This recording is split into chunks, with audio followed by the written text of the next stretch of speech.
To view a channel EQ, select the channel. Here's the equalizer section. You can view it, so you can see it over here. And then you have 4 curves that you can apply, as well as the low cut.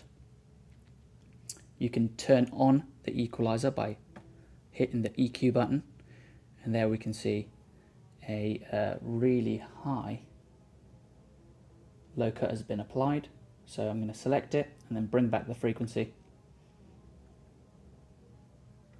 You can access settings through here, or you can select which curve you would like to work with. There are 4 that you can do. You can set the Q value, the frequency, and the gain.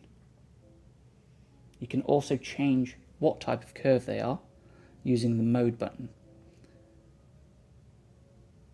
Curve 4 can be high shelf or high cut, peaks, and that's it. Whereas the low cuts, the low EQ curves can be low cuts, low shelves, or peaks.